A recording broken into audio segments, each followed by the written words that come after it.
Oh my goodness, is this thing on? Ladies and gentlemen, welcome back to Discovery Debrief, a podcast setting a course to discuss the future of the final frontier in Star Trek Discovery, Star Trek Picard, Lower Decks, and more. I'm co-host Chris Clow, and I'm joined by our bold panel of Star Trek franchise explorers, including Rachael Clow. Hello. Zaki Hasan. Red alert.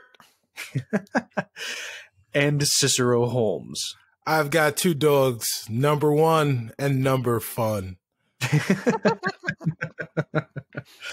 Oh man, yeah, it has been far too long, everybody, and obviously, apologies to everybody listening to this episode. It's been a very long time since we all got together.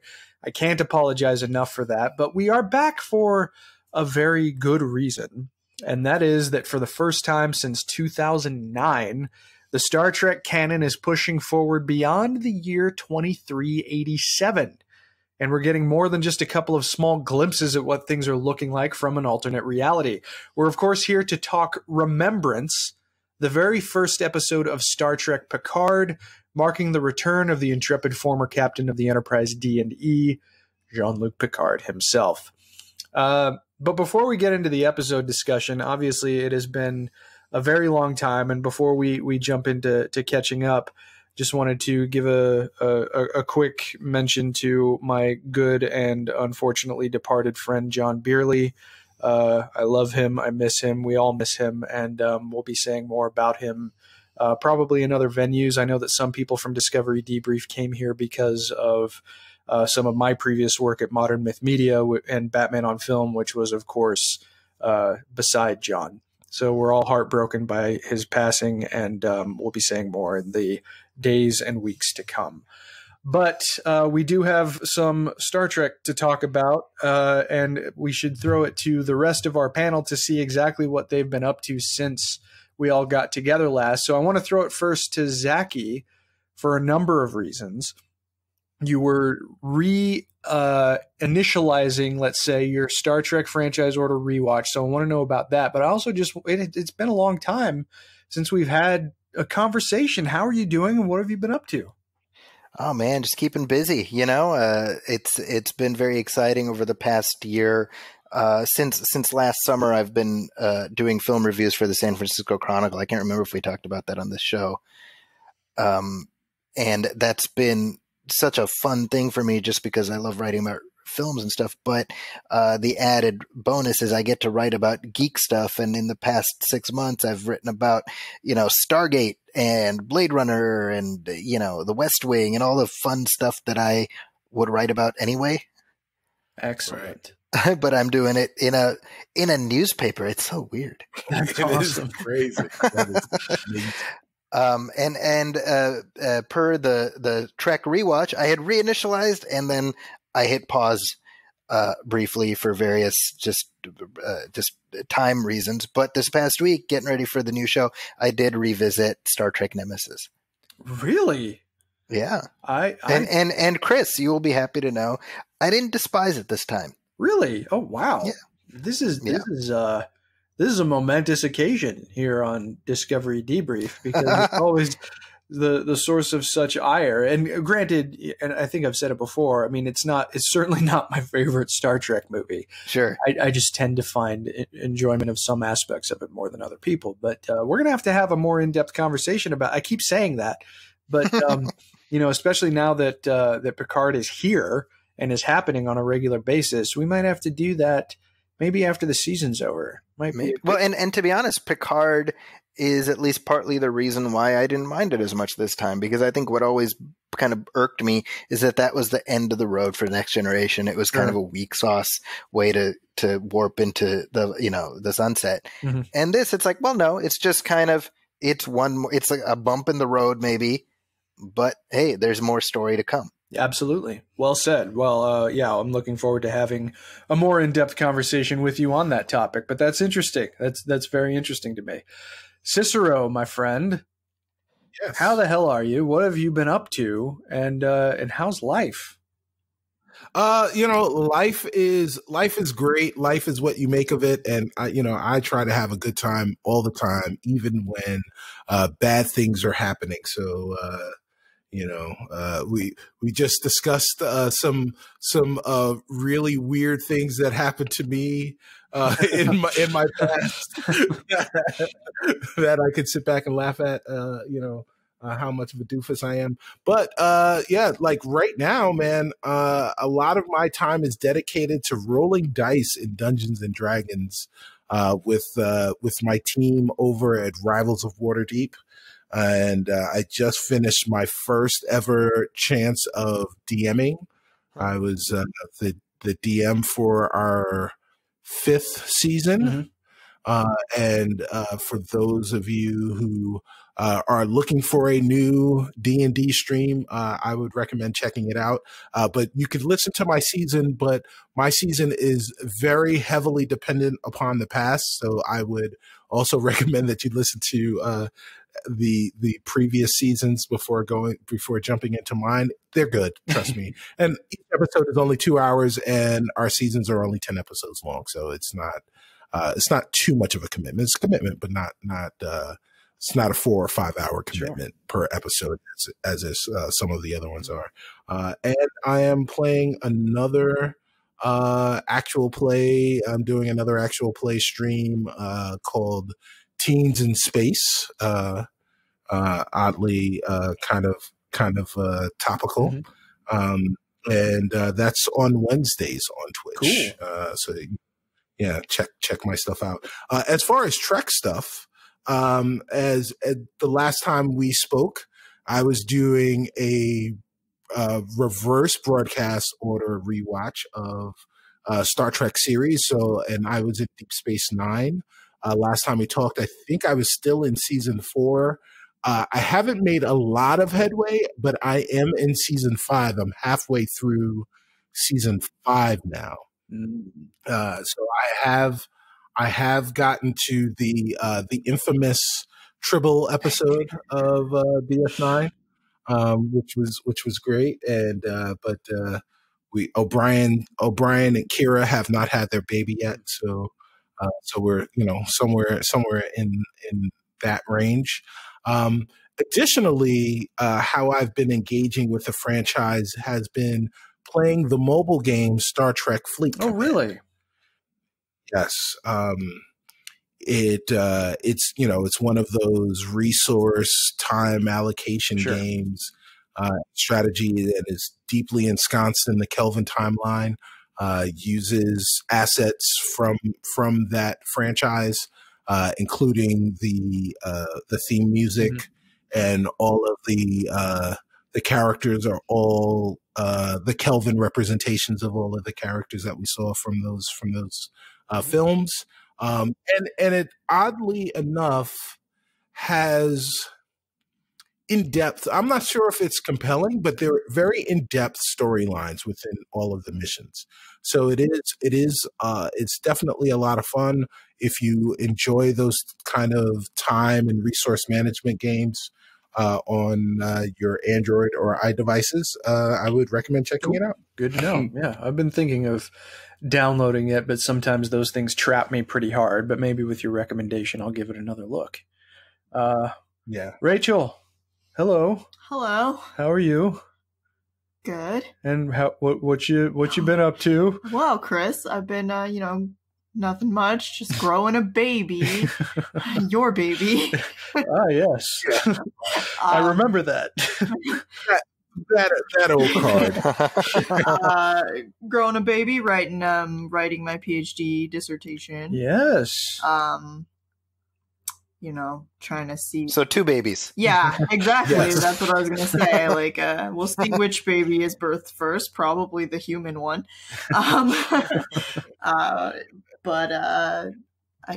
I haven't really been watching too much Star Trek except what you've been putting on. So. Yeah, which is just occasional. I haven't been doing too much. I mean, gosh, it's been over a month now, but it seems like the world was obsessed with Star Wars for even longer than normal, considering the comparatively and objectively less legs that the most recent entry had compared with some of the other ones. But no, getting back in the Trek groove has been really, really pleasant over the last several weeks. And, I've just been revisiting favorite episodes of TNG in preparation and some moments from the TNG films, but I've seen them all so much that for me, there's a point of diminishing returns where you're not going to be able.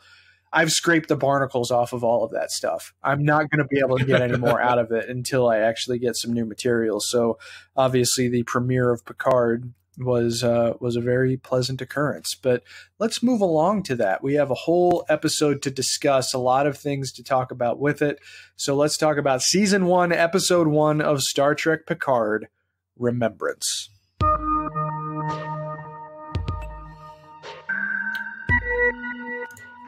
So there's quite an interesting opening with this episode. We open on a beautiful modern CG shot of none other than the USS Enterprise D, which was alluded to in one of the previews, but seeing it again certainly conjures emotions, even though you're going, what the hell's going on here? That ship was destroyed quite a while ago. But then as the camera moves into 10 forward, we see that Jean-Luc Picard and Lieutenant Commander Data, who's wearing a first contact through NEMESIS era uniform, are playing poker in 10 forward. And that's where the first sort of incongruities pops up for the embedded among us. You know, that uniform has never been on that ship before. But in a poignant moment shared between captain and departed friend, Picard admits to prolonging their poker game before he's treated to a terrifying vision of the destruction of Utopia Planitia on Mars, the shipyards where the Enterprise was built. I think Voyager was built there too. He then wakes up with a start in the bedroom at his family vineyard in Le Bar, France. So, Rachel, let's go to you first. This episode begins on your favorite starship in the franchise. But you're seeing it's all modern now. It's viewed in modern resolutions and modern particle effects and all of that stuff. But then there's this moment between Picard and Data that is cut short by tragedy. And we didn't get a chance to all get together to discuss the Children of Mars short, but you and I watched it, of course. Mm-hmm. And so what's going through your head? Just the fact that, yes, this show is beginning and it begins on such strong iconography. Yeah, I mean, I really liked this.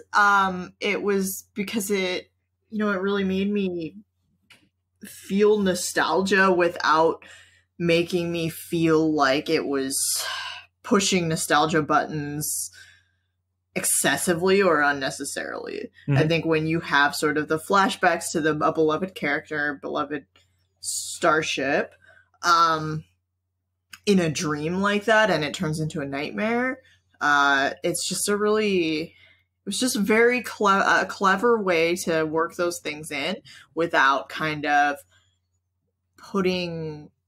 leaning so heavily on it that I felt manipulated, right? So I was really happy with it. Mm-hmm. Great.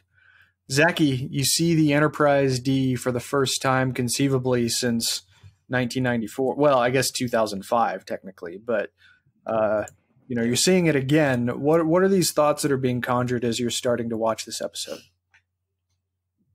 I loved the fact that aesthetically they lit it, both the exterior and the interior, like Discovery or the Kelvin movies, and I really like the marriage of the modern style with the classic look, and we get this thing that feels both new and familiar. And so right up top, within a minute of the show starting, there's your mission statement for the show. It's new and it's familiar. Mm-hmm. Yeah, absolutely. Yeah, it's hard way. Leaning on iconography is, of course, we're no strangers to that, considering a lot of the fiction that we consume. But it's an effective mission statement. That much, I think, can be said rather easily. Cicero, what were your feelings like as this episode kicked off with this sequence in particular? The first thing that I noticed was how good the makeup for Brent Spiner was. That was something, as we talked about in a previous episode as Picard was coming up, and we knew that Spiner had been cast, and we were trying to figure out who, what version of Data, or is it is it not going to be Data? And the one question I said was like, how is he going to look? His aging is very slowed, but Brent Spiner as a human looks decidedly different from the character that he played 30 years, 20, 25 years ago. So I was very, very impressed with the makeup job for him as a character. That was the first thing. The second thing was that moment when Picard looks at him and after Data asks him why he's stalling, and he just looks at him and he just says he doesn't want the game to end. That was something for me, because it was, as you get older and the older you get, the more you realize, like, oh man, I can't go out and drink till 3 a.m. and wake up at 6 and think everything is going to be okay. In fact, if you wake up like I have over the holidays with even a minor hangover, it knocks you out for most of the day. And you start to come to grips with the fact that, like, oh yeah, I'm not a young man anymore. And things are getting away from me. People are getting away from me. Like that line and the look and the way it was performed spoke right through me. And that was incredible. And then also, prior to watching the Picard episode 1 to Remembrance, I watched all of the short treks, including Children of Mars. So so gaining that context of exactly what was happening on Mars at that particular moment was important. And like, had I not had that, I don't know if I would have left that particular scene a little bit more confused. So I'm glad I watched that prior to watching the episode. I mean, the thing that has always fascinated me about the way that Patrick Stewart plays Jean-Luc Picard is his ability to get inside the material and to evoke the emotions that is, because I mean, some actors have difficulty trying to make emotional believability out of high concept like Star Trek, but Patrick Stewart wrote the book on doing that, as far as I'm concerned. And the way that he was able to get that across and really kind of culminate in the same kinds of feelings that many fans naturally feel about the combination of Picard and Data was a very touching moment, I thought, as well. Well, let's move along a little bit with the plot. So following the destruction of the Confederated Martian colonies and Utopia Planitia by synthetics, artificial life forms that are similar to Data, Admiral Jean-Luc Picard, we discover, resigned his commission from Starfleet in protest of Starfleet using the destruction of the shipyards as an excuse to back out from the evacuation of Romulus, and retired to his country estate in Le Bar, France. All of this comes up in a rather contentious interview that Picard gives to a reporter with the Federation News Network, FNN. And really, this is the moment where, just speaking personally, my heart started to break a little bit, because, and I think I might have alluded to this in a previous discussion with you guys, is that, Starfleet and the Federation is always the lofty perspective, the organization that has always been able to be believed in by people both within the Star Trek universe and people that watch the Star Trek universe. And we find out that it has taken a startlingly isolationist turn that resulted in the deaths of billions of people. And naturally, Jean-Luc Picard is going to resign from that. But this, I thought that it was also interesting to sort of display that through the prism of the media, because the interviewer, Richter, I think is the name that's given to her in the credits.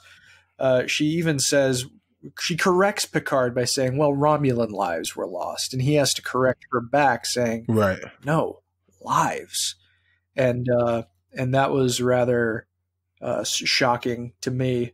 Zaki, as someone else who's been following the North Star of the Federation, this is obviously an exposition dump, but to me, it was a surprisingly emotional one. What were your feelings coming out of this? I think what it showed me was how much the 24th century needs Jean-Luc Picard back just as much as the 21st century needed Jean-Luc Picard back, because he's speaking to our moment, right? I mean, that's Star Trek is always about the time in which it's made. And this is Jean-Luc Picard speaking to us from the 24th century. And the fact that the Federation has given in to this sort of belligerent insularity that we're seeing in this show, it's funny because it is disappointing, right? But it also underscores something that Star Trek has always reminded us, and that's that paradise has to be maintained. You don't get to rest on your laurels. It is a constant struggle. And I think, we watch this and I think we can take some reasonable assuredness that it's not going to remain here. We're on a journey through the course of either this season or this series back to where the Federation is supposed to be. And so for me, the idea that we rejoin a Picard who is kind of a broken man, like that's so fascinating, right? Because and in a way that's so much more interesting than, hey, let's come back 20 years later and more adventures on the Enterprise. Well, and just punctuating that, I mean, it's also different than a typical loss of faith, because instead of denigrating the institution that he was a part of for so long, he just says it's no longer Starfleet, or it was no longer Starfleet. So he clearly still holds the institution in high regard, but sees that it has fallen in terms of a projection of ethical consciousness, I suppose. Rachel, sorry, one last thought. I mean, if we look at in the first Kelvin movie, Captain Pike describes Starfleet as a humanitarian and peacekeeping armada. And so if we view that as what the parameters of Starfleet, then by any objective measure, what Captain Picard, Admiral Picard is living through now is no longer Starfleet. Yeah, absolutely. Right. Rachel, this interview, it was, you were wearing your poker face after it was over. I'm curious about what was going through your head, because not only is this your guy, but you're seeing him in a moment of relative frailty. How does this strike? I'm just laughing at you being. A few weeks ago, Chris turned to me and he's like, "You don't emote when you watch things." It's true. I'm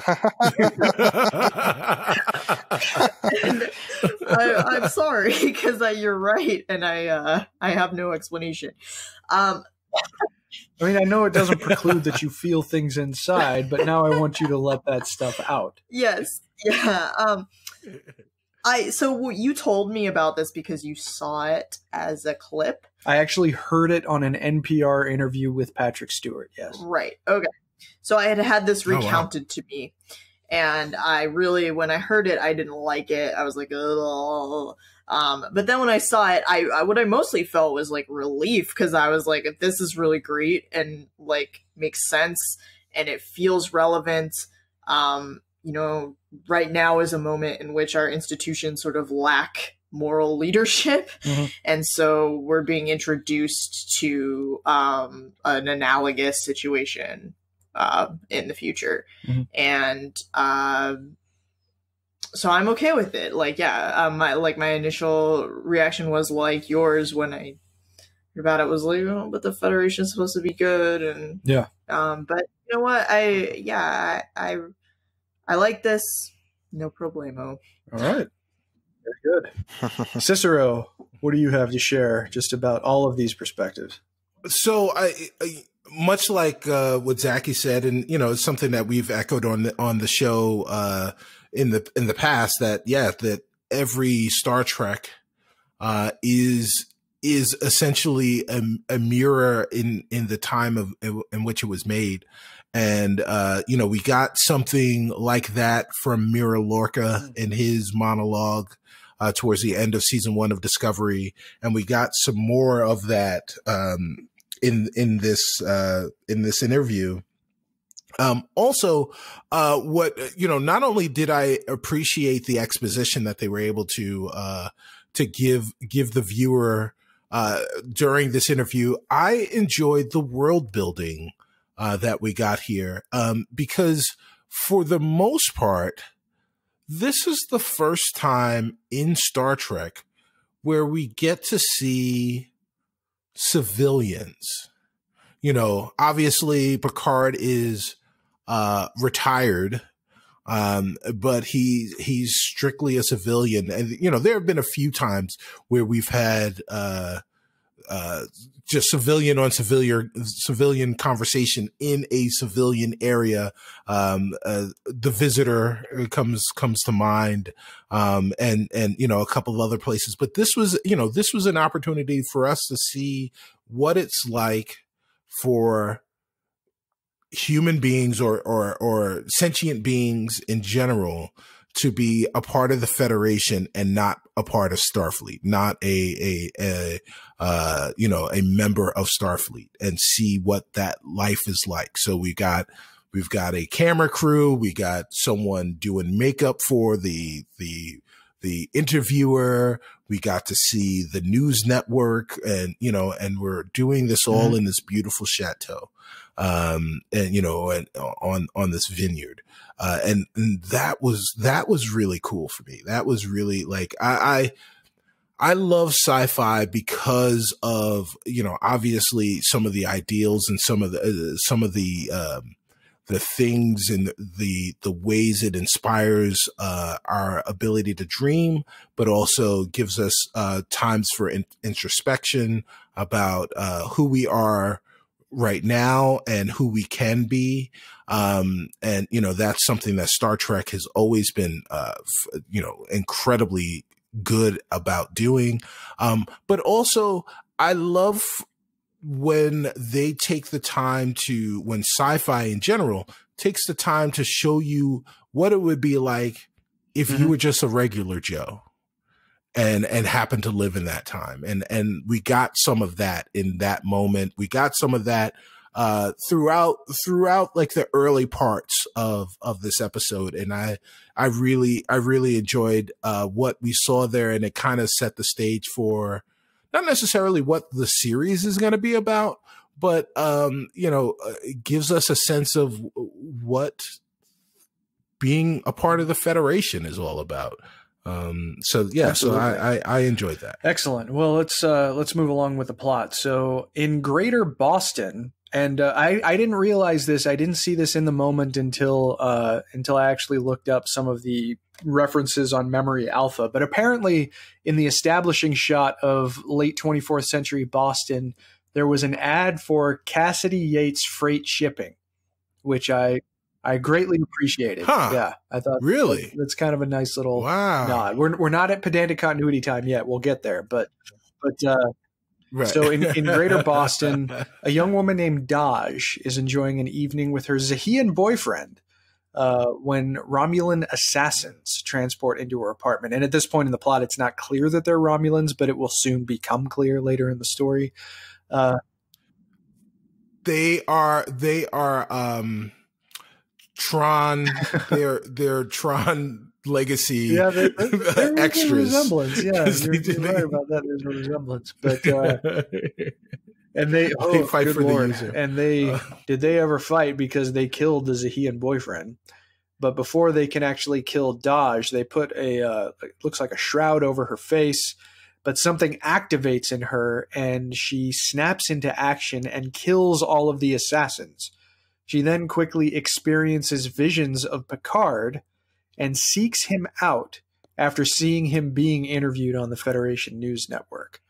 So then she finds sanctuary by going and explaining her situation to Picard, even though there's not a lot of concrete detail to explain.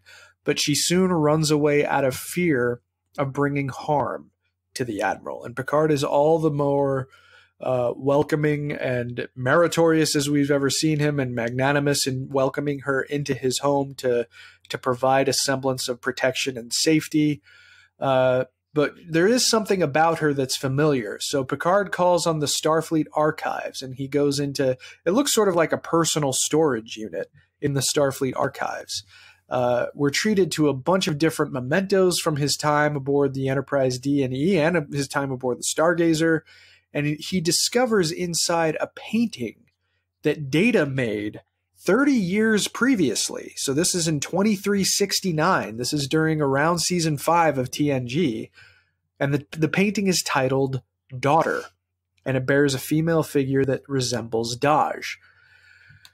Oh boy. Well.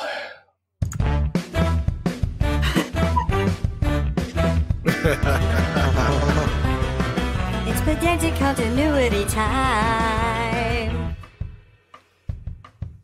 Now, granted, there's not really any violation here. Far from it, actually, because we know that Data actually did have a daughter. Her name was Lal, and unfortunately, she was born and died within the span of a single TNG episode. And Lal is even mentioned offhandedly in dialogue later in the show. But I just kind of wanted to call attention to the stuff that we see in his storage unit. So we saw a model of the Stargazer. We saw a model of the Enterprise D and E. We saw the captain's yacht of the Enterprise E. And we even saw that Captain Picard Day banner. And we always thought that he hated Captain Picard Day so much. But he betrays a degree of sentimentality by having it draped over his storage unit in the Starfleet archives. Some interesting and nice little callbacks.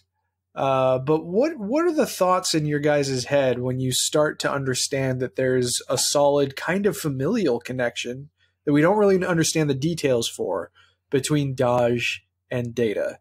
Zaki, start us off. I like it as a mechanism, story-wise, to keep Data alive. I mean, I think, it's the fact, a lot of the sort of expanded universe stuff between NEMESIS and now posited that, Data's sort of neural net took over before and Data was back and off we go, right? And this dispenses with that right away and says, nope, Data died, right? And I think the fact that the fact that Picard spends so much time thinking about Data almost, elevates his importance to a greater degree. I mean, not to say he wasn't important before, but you know what I mean? And I don't know where this story ends. I'll be shocked if the end game is bringing back Data as played by Brent Spiner. I don't think that's the case. However, it's like, this is all about Data. It's all about Data's legacy. I think that's awesome. I wouldn't have predicted that that's what the show would be about. Most definitely. I think, right. The trailers did a really good job of sort of obscuring that Data was going to be a direct part of this story, and all the better as a result of that, I think. Rachel, what's going on in your head when you start to discover that there is some sort of tie that we don't really understand by this point that we've seen it between Daj and Data? Pedantic continuity time. I was like, well, she's not Lal. And I'm like, how did they do that? And so I was just going through everything in my head, but I think they had kind of resolved it to my satisfaction that they're not going to do any continuity violations. Not like a super retcon where we find out that Data actually built her or something. Yeah, right. That's what I was very concerned about. But that doesn't seem to be the case, so we're good. So I was just mostly I was worried about that, but I was also intrigued. Mm-hmm. And I am still intrigued by the mystery of where she came from and how she is related to Data. Yeah. I thought this was really great for a first episode thing, is to really set up that mystery. Mm-hmm. Yeah. Cicero, what did you think about the idea of Daj and Data having some sort of connection that we don't at this point fully understand yet? Well, it's awesome. I was talking to a friend of the show and sometimes guest Sharif Jackson after we both watched the episode, and he was saying how much he enjoyed, not only enjoyed the episode, but that it felt more like Star Trek to him than Discovery. And when I asked him to expound on that, he basically said that the slower pace felt more true to the type of series that he knew Star Trek to be, especially TNG. And when I heard that, it made me reflect on the differences between this show and Discovery. And the thing that immediately popped into my head is that this show is for people who love TNG, who love Picard. Whereas Discovery was for people who love Star Trek, and maybe presumably you've seen all of the series, you've seen all of the movies, you enjoy all of those things, and you wanted to see some more Star Trek, but you didn't have to. You didn't have to have any of that previous knowledge in order to enjoy Discovery as a show. It is impossible for you to understand the emotional weight and to resonate with the characters that are in this first episode without having intimate knowledge of the Enterprise crew, that bridge crew. And so because of that, yes, the show did start out slower. It is going to be a slower grind, but it's got that leeway because the people that are tuning into this show are tuning into the show to see, as Zaki pointed out before, or maybe you said it, Chris, that to get both the new and the familiar at the same time. So we're getting to witness Picard, and we're getting to witness the characters that we knew, like Data, with new shiny effects and with a new story, but we're going back to people that we know and love. And as a result of that, they can afford to do weird things like this, where they can start the show out by saying, hey, this character that we're going to go seek out, or at least with Daj that we've got now, and we're going to go on some crazy quests with Picard, is somehow related to Data. And that's kind of being the impetus for why this show exists in the first place. And that is fun. I'm with it. Sure. Absolutely. Yeah. Let's and go. I was surprisingly open to it by the time we get to this later point in the plot that I'll detail here momentarily. So Daj she tries to reach out to her mother, or at least someone whom she thinks is her mother. And her quote unquote mother tells her, you need to go back to Picard. He can keep you safe. So Daj apparently pulls out some pretty wicked hack skills and actually localizes Picard's location at the Starfleet archives, which are in San Francisco, right next to Starfleet headquarters. So she tracks him down, reunites with him, but they're quickly attacked by the same kinds of assassins that we saw earlier. And it's in this encounter that we start to realize that they are Romulans.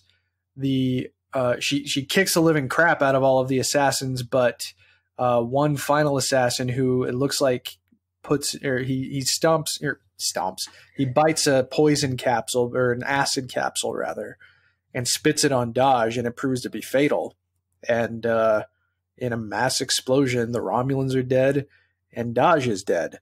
And he wakes up in the Chateau Picard in La Barre again. And once he starts to understand that there's some kind of connection after seeing the painting between Daj and Data, Picard takes it upon himself to travel to the Daystrom Institute, a well-known organization in the Star Trek canon, but the first time that we actually get to see that its headquarters are in Okinawa, and he meets with a new character named Dr. Agnes Girardi, who is in the cybernetics division of the Daystrom Institute.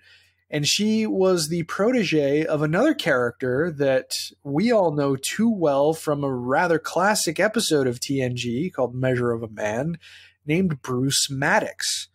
And Girardi reveals that that Dahj might be Data's daughter through an experimental procedure known as fractal neuronic cloning, meaning she's an android but with an organic body but a positronic brain. Now, and then finally, Girardi reveals that this process generally results in twins. So not only was Dahj one of these children of Data, but there's another one out there that's just like her. And this is another sort of pedantic continuity thing, because Measure of a Man was a powerful episode for a lot of reasons. But the implications of Maddox, who we saw in Measure of a Man as someone who worked very hard to try and disprove that Data was actually a sentient life form. Is this a response maybe to the fact that he doesn't like that Data is dead? That he's trying to potentially ensure that Data lives on in some form or fashion? I'd be very curious about the perspectives. Zaki, what do you think of everything that we learn at the Daystrom Institute about the nature of synthetics, how they're treated in the Federation or viewed in the Federation, and this reality concerning Dahj's origins tying with Bruce Maddox? I loved the name check of Maddox. That's one of those deep cuts where if you've been a fan, it kind of gets your neurons firing a little bit. And yeah, I mean, I'm assuming that we're gonna find out more. Maybe we see Maddox again at some point. That would be nice. But the idea, to me, that idea that he was driven to keep Data alive is such a nice inversion of where that character started out. Right? It's a machine, and then at a point where it's like he wants to do everything he can to preserve Data's uniqueness, and keep it alive. Yeah, I love the symmetry poetry of that. Yeah, most definitely. Yeah. Cicero, there's a lot of information that gets dumped here, and admittedly I had to go back and watch the scene a couple of times to fully grasp what was happening in it. But what was your impression of that, and just the way that it sort of ties everything together with this brand new character? So for me, like you said, there was a lot of information, and I only got to watch the episode once. So to me at this point, this was the part of the exposition where I was like, okay, this is the exposition dump that we're going to get that will give us credence to why we're going to have an entire series. So I was just like, okay, this is, let's get it. Let's get the information. It wasn't quite jibber jabber, but it was bordering on jibber jabber status for me at that point. But when I go back and watch it again, it'll probably make a little bit more sense. And of course, I'm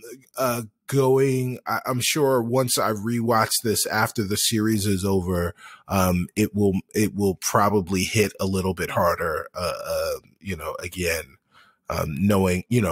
knowing then what I didn't know now, but will know Rachel, at some point. Measure of a Man was one of the few episodes that you and I went to see in a movie theater.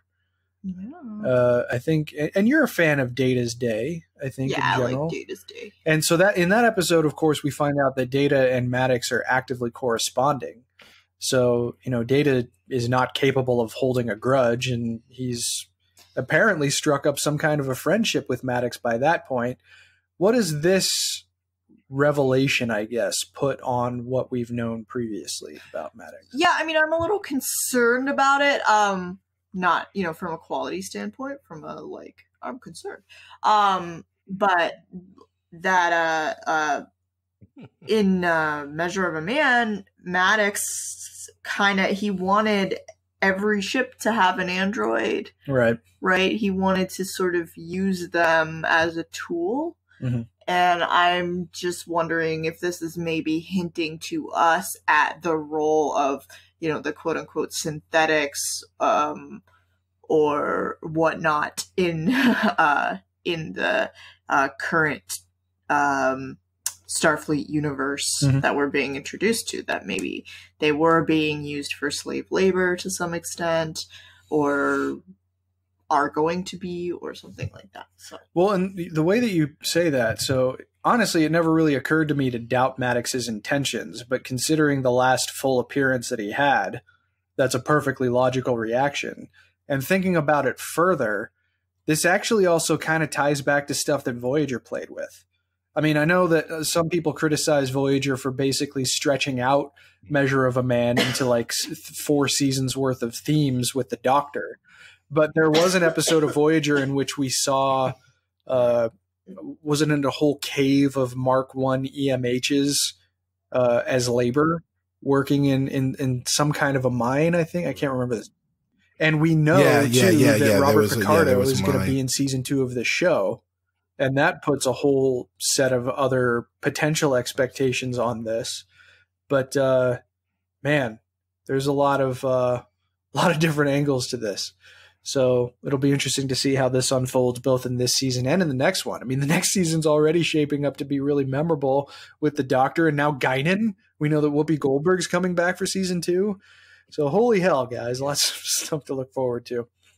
The very last thing that we see, the episode ends at a Romulan reclamation site, which I assume means a site that is sort of scouring the remains of the planet Romulus. And a Romulan named Narek meets with Soji Asher, Daj's twin. It looks like there's setting up some kind of a relationship there. But the big thing is that the final view of the reclamation site reveals that it's within the husk of a Borg cube. And obviously, this group being so well aware of what the show is going to be doing, we know a couple of characters that are going to be showing up in future episodes. But what the hell is going on with this? I mean, with Romulans apparently exercising leverage over the wreckage of a Borg cube. Zaki, what are you left with by the time this episode is over? I have no idea, and I love it. I mean, isn't it great? Like, I mean, it's so, like, we've been doing the modern TV Trek thing with Discovery, where, you know, the episode, it's minute 43 or whatever, and we got to wait till next time. But it's so different when it's the Star Trek we're used to, that, you know, by minute 40, everyone's laughing at the silly thing Data did, and then we go to credits. But no, this is like peak TV Star Trek, and I love that. I love that there's this. It's, you know, the onion is being slowly peeled back. One thing that did jump out to me at the very end, which I thought was kind of neat, is that the music that we hear as the camera pulls out and there's the big Borg ship, it's a variation of the Romulan music. Oh my from God, you're right. Balance of Terror. Wow. Yeah. Wow. That is, and I just thought that was and that's a pretty deep cut in and of itself. Obviously going back to the first time that the Romulans were established as an antagonist in this universe in general. But man, that's pretty wild. Rachel, a Borg cube being used by Romulans at a reclamation site for their destroyed planet. Now, I'm pretty sure I emoted at this. Did you? I think I was like, what? Because I don't know. I mean, you know, most normal explanation, that was a Borg cube. Better, but, you know, where else are you going to build your reclamation site? Yeah, true. But somehow I think it probably has more significance than that, and we're meant to think it has more significance than that, but I don't know what it is. Yeah, sure. Cicero, what are your thoughts as this episode comes to a close? So I will just read you the transcript of the text conversation between myself and Sharif Jackson. He says, "Just finished Picard." I say 1 minute later, watching it now, got about 5 minutes left. Then 3 minutes after that, or 4 minutes after that, seriously? Question mark, exclamation, question mark. A Borg cube? Question mark. and end scene. Yeah, like, look, this is peak TV. This is again, these are the things that Star Trek has learned from watching television in the 21st century. These are the things that Star Trek has learned. Kiva Goldsman has learned from Discovery. That these things work, creating a serialized version of the show that we know, and creating these setups for these things that will hook us in. And of course, as you know, as I've already kind of talked about, this show isn't for novices. This isn't the show for people that you want to show Star Trek to, that are new to the franchise, or are only kind of tangentially aware of the franchise. This show is for hardcore, not necessarily hardcore, but people who pedal to keep fans of TNG. If you like, yeah, absolutely. Like if you have no knowledge of TNG, you cannot watch the show. And that, and I guess that's a little gatekeepery, but it's not really, because like the number of people that are fans of TNG, that are Star Trek fans, and the number of people that are also fans of TNG is quite large, and larger than the subscriber base currently of CBS All Access. And I know of several people where Discovery didn't necessarily move the needle for them, but Picard did.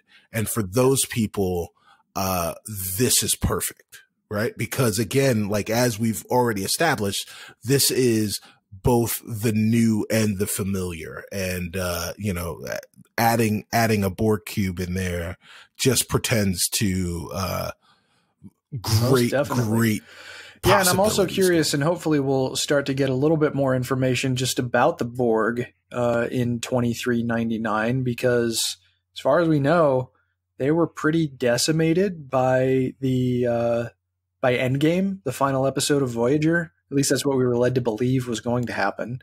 But I'll be interested to see if the Borg is still a threatening entity in the galaxy at this point. That's just another continuity thing that I'd be interested in learning. Mm-hmm. But well, that's episode 1 of Picard. All in all, I think it was really solid. It was very much a classic first episode in the sense that it just leaves you guessing, and thumbs up for me. I'm very interested. I don't know if it necessarily knocked my socks off, except for a couple of specific and highly emotional moments that I was kind of expecting going into it. But no, this looks like another quality show in this era of Star Trek, and I'm looking forward to seeing how it progresses further, especially with all of you guys. It's a lot of the joy that I take from modern Star Trek is being able to talk about it with all of you.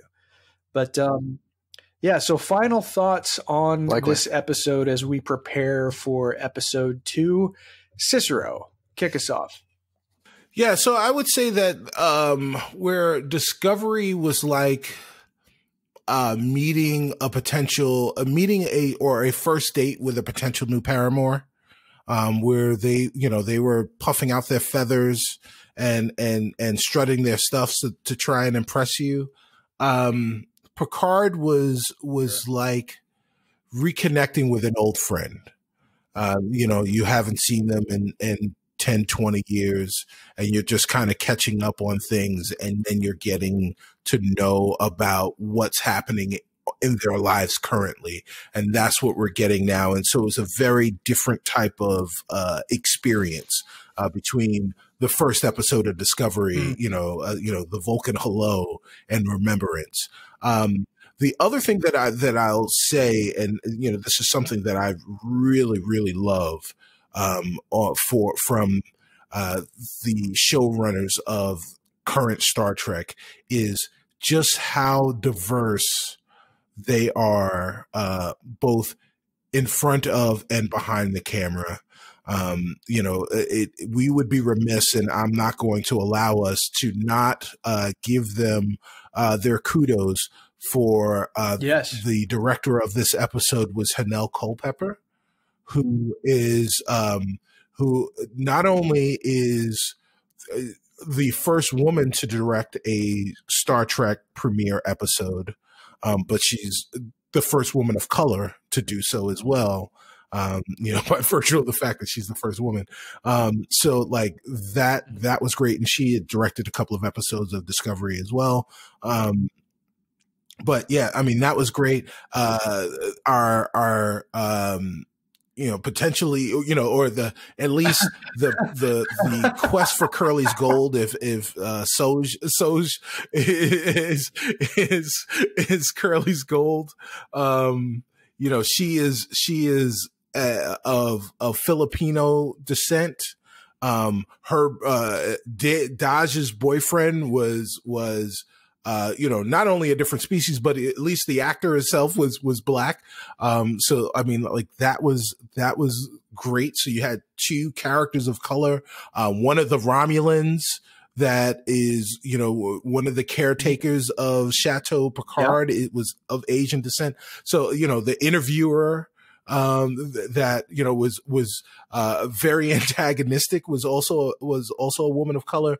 So I really like that stuff isn't missed on me. And hopefully that stuff isn't missed on everyone else. Of course I love the fact that they, it's kind of normalized, in a way, but it should still be celebrated. So I wanted to take the time out to do that. And I'm really excited for what the series Rachel, is. Final thoughts on Remembrance as we get ready for episode 2.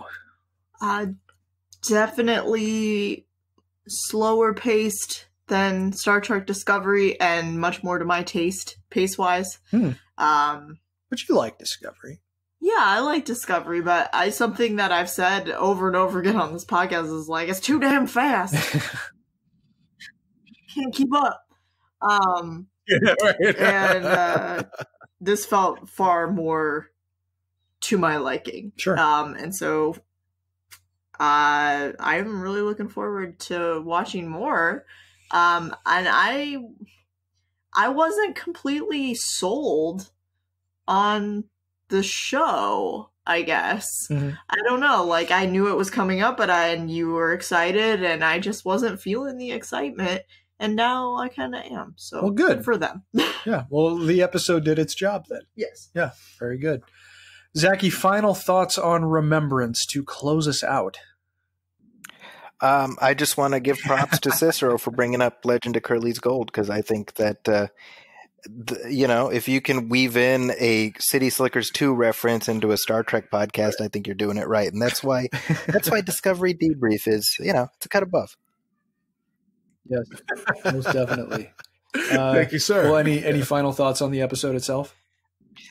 Man, I'm just so happy to be here. I mean, it's like it didn't even occur to me.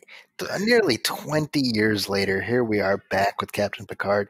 And to me, the coolest thing is the fact that the show is called Star Trek Picard means that this is not a Han Solo in the Force Awakens situation, if you know what I mean.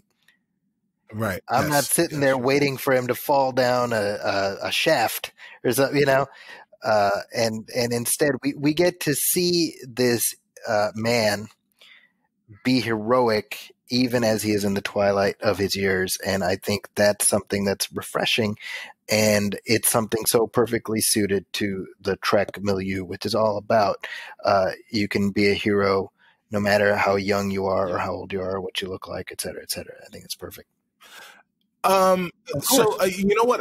I do want to say one more thing if I can, and that is there was a moment, if I'm remembering correctly, I think there was a moment of dialogue that kind of really hammered this point home.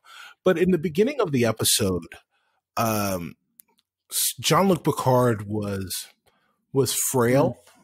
He was walking around with his cane a lot. And then things took a turn when he had that interview. He had that interview. Obviously, he didn't come in with the cane, so he could, show a little bit of strength. When he walked into whatever that parlor that he had where he was having the interview, he left that room very, very disgusted, and he got more color. And obviously, there are points in the episode where someone who was much younger and obviously also enhanced as we learn more and more, was dragging him around San Francisco trying to evade these characters. But where he showed that he's an older man now. But there was more vigor in him as the episode went on. And I think at some point in the episode, he said something about he's ready to live again. After he wakes up from the injury, there was some mention and while to you that guys have been talking, I've been thinking about it. He basically says that I have not been living, I've been waiting to die. And I couldn't help, we just mentioned The Force Awakens. I couldn't help but think of The Last Jedi to a degree, because that was a story where Luke Skywalker isolated himself on an island on a planet far away in order to die. He resigned himself to experiencing his failure. And obviously, things change for him. But in that moment, that's what he decided to do. And Picard almost takes the reverse tact, in the sense that we find out that even if he is discouraged, he's not broken, because his moral compass is very much intact. But he decides to start living again, as opposed to resigning himself to fading away. Right. And it's a... Yeah. Well, yeah, I think, and sorry, Chris, to cut you off, but I think very much he, you can, that was a great analogy, because I think he did isolate himself from most of the world in his chateau, in his chateau with some refugees that you find out later on, and he kind of did resign himself to death, but also was just kind of kind of going through the motions. So yes, he found that vigor again and a reason for living. And I think, part of the reason that he resigned himself to isolation was that, like he said, Starfleet doesn't exist. So his purpose in life, if his ideals don't exist anymore, then why should he exist anymore? And I think, part of, maybe part of what we'll see in this season is not only him finding himself again, but also helping the Federation and Starfleet. And I think that's something that Zaki alluded to at the top of the show. So it'll be interesting to see if how the captain gets his groove back, or the admiral, whatever you want to call him, whatever you recognize him by. Yes. All right, everybody. Well, I think we're all ready for episode 2, and we're looking forward to bringing more regular episode discussions to you now that we've finally got a new show to talk about. But that is going to do it for episode number 47 of Discovery Debrief. We hope you enjoyed the show, and if you did, please like and follow us on our social media channels. And if you'd be so kind, we'd also appreciate it if you wrote a review for the show on iTunes or Facebook. It only takes a minute, and we'll be happy to read your review on the air when it's posted.